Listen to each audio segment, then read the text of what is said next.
Good afternoon.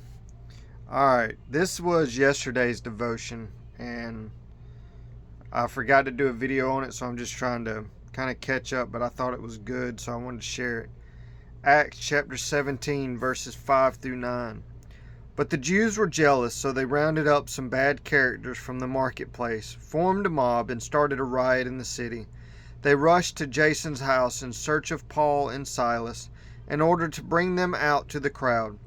But when they did not find them, they dragged Jason and some other brothers before the city officials, shouting, "These men who have caused trouble all over the world have now come here, and Jason has welcomed them into his house. They are all defying Caesar's decrees, saying that there is another king, one called Jesus." When they heard this, the crowd and the city officials were thrown into turmoil. Then they made Jason and the others post bond and let them go.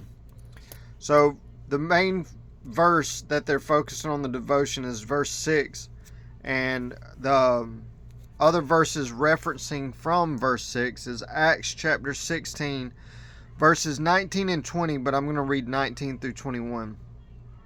When the owners of the slave girl realized that their hope of making money was gone, they seized Paul and Silas and dragged them into the marketplace to face the authorities. They brought them before the magistrate and said, "Those men are Jews and are throwing our city into an uproar by advocating customs unlawful for us Romans to accept or practice." And Matthew 24, verse 14. "And this gospel of the kingdom will be preached in the whole world as a testimony to all nations, and then the end will come." So the devotion is called to Live. Many of Jesus' disciples suffered horrific deaths. Peter was crucified upside down. James was beheaded. Andrew crucified on an X-shaped cross. Philip, Jude, and Simon were also crucified. Bartholomew was skinned alive and beheaded. Matthew was stabbed to death. Thomas was speared to death. James was stoned, crucified, and beaten to death. Matthias, the replacement for Judas Iscariot, was stoned and beheaded. Jesus warned his original disciples before he was killed, "If they persecuted me, they will also persecute you." And when their faith was finally tested, when Jesus was arrested in the Garden of Gethsemane, they all forsook him and fled. Mark 14:50. What happened to turn a group of cowards into a corps of courageous couriers of the gospel who turned the world upside down and were willing to die for their beliefs? One thing they witnessed: the resurrection. This event had a transforming effect on the disciples, transforming them into apostles, sent ones. When they saw the risen Christ, 1 Corinthians 15, 3 through 8, they were no longer afraid. You may not be called to die for Christ, but you are called to live for him.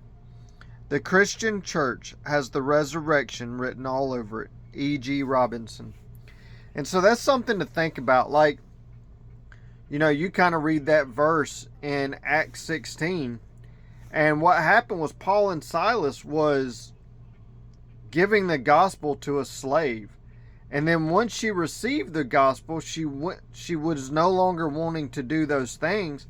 And the men were mad because they weren't going to make money off of her. And so you think about that. Like, if we're doing our job to spread the gospel, it changes things. It changes people.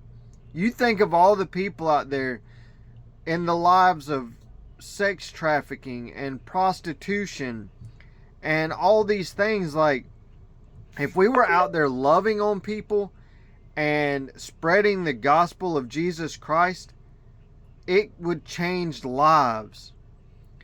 And the world doesn't like it. You're not going to be liked if you're out there being the Christian that Jesus calls us to be. If you're sitting here living an easy life, if nobody hates you right now, if you're not being talked about or ridiculed about the way you're living, about the way you're talking about God, or the way you're living for Jesus all the time, then guess what? You might not be living for Jesus. Because if your life doesn't look different from the world, then you're just living for the world, and you look no different than they do. So I encourage you, all of us are called to live. So start today and live for Jesus. Spread the word, spread the gospel, spread the good news of what Jesus did for everybody. And it's going to change lives. It's going to change the world. People aren't going to like it, but who cares? We're called to live. I hope you have a great day.